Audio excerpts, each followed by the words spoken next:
Welcome to the Explainer. Today, we're going to put on our ancient architect hats and follow one of the most detailed blueprints ever recorded. Our project? Building the sacred tabernacle, using instructions pulled directly from the book of Exodus.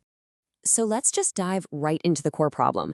Think about it. How do you build a magnificent, divine sanctuary that also has to be completely portable? I mean, this thing had to be built, taken down, and moved across a desert. We're going to explore exactly how this incredible feat of engineering and faith was even designed. All right, so here's how we're going to tackle this.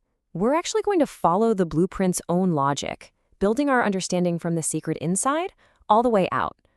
We'll start with the heart of it, the curtains. Then the protective layers, the golden frame, the inner divisions, and finally the entrance. Okay, first things first. Before we can even start our build, we've got to speak the language of the architect, right?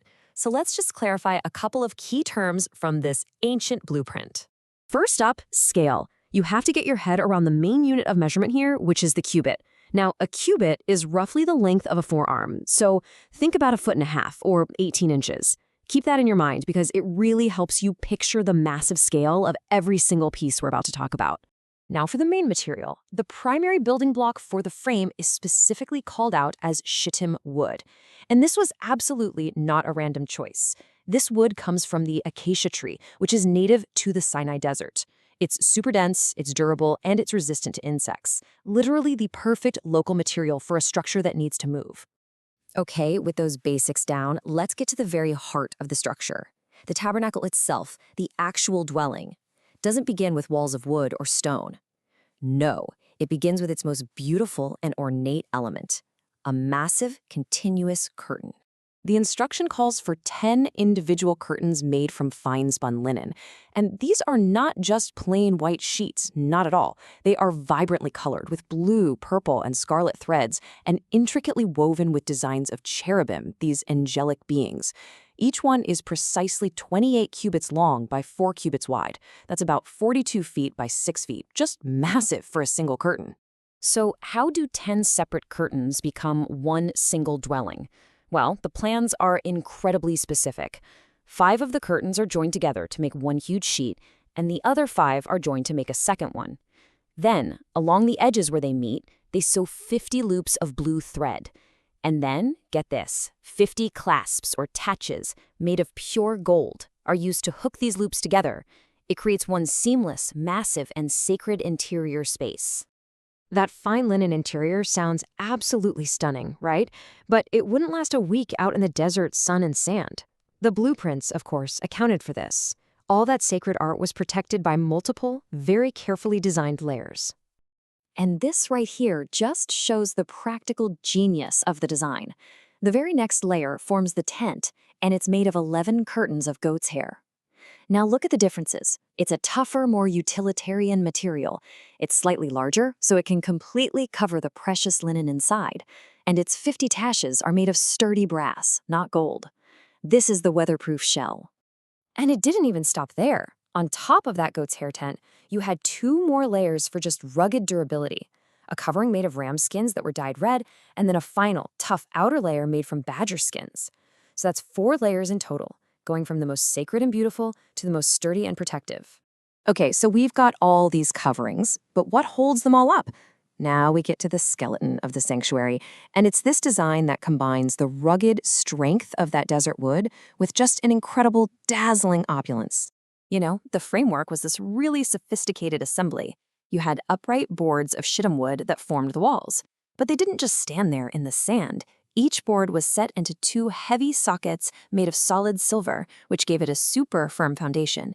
And then, to hold all the boards together and make the walls rigid, 5 long bars were slid through golden rings attached to the boards. The blueprint itself laid out a pretty simple rectangular structure.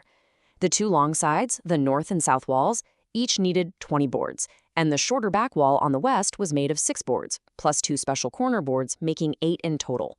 The east side, well, that was just left open for the entrance. But here's the crucial detail, the part that is just absolutely mind-blowing. That strong, durable shittim wood, that was just the core. Nobody was ever meant to see it. Why? Because every single board and every single bar was completely covered, completely overlaid with pure gold. It would have looked like a dazzling, solid gold skeleton. Okay, so the golden structure is standing, the coverings are in place. Let's step inside. The blueprint calls for a very specific division of the interior space, which creates, well, a kind of hierarchy of holiness. A magnificent curtain, called the veil, it's basically a great veil, was created. It was made of the same fine linen and had the same cherubim design as the innermost curtains, and it was hung inside the tabernacle to create a partition. This veil divided the larger holy place from the smaller innermost chamber, the most holy place, which is where the Ark of the Testimony would be kept. And get this partition was not just some curtain hanging from a rod. No way. It was a significant architectural feature all on its own. It hung from golden hooks on 4 dedicated pillars, also made of shittim wood, which were themselves overlaid with gold, and stood firmly in their own 4 sockets of silver, perfectly mirroring the main construction of the walls. All right, we are almost there. Let's look at the last major piece of this divine blueprint, the front door. I mean, how do you create an entrance that's worthy of a structure like this? A special hanging for the door was specified. It was made of the same 4 rich colors, but this time it's described as being wrought with needlework, which suggests a different kind of artistic style from the woven cherubim. This entrance curtain was held up by 5 gold-overlaid pillars with golden hooks, but notice this little detail. Their 5 sockets were made of brass, not silver, a subtle but really practical choice for the higher traffic entrance area. You know, throughout this entire incredibly detailed text, the driving principle is really summed up in this one instruction. This wasn't some creative project where you could improvise. Every single cubit, every material, every golden taff had to be followed with absolute precision, exactly according to the pattern that was revealed. So when you finally step back and you look at the complete design, you see this masterful combination of materials. You've got precious metals like gold and silver for sanctity and structure. You've got practical brass for durability, fine, colorful linens for beauty and symbolism, and rugged desert wood and animal skins for strength and protection. Everything had its place, and everything had its purpose. Ultimately, the real takeaway here isn't just a list of ancient construction materials. It's a question for us to really think about. What does this level of meticulous, incredible detail, specified in a blueprint from 3,000 years ago, tell us about how we use design and materials to define the very boundary between the ordinary and the divine? Thanks for watching.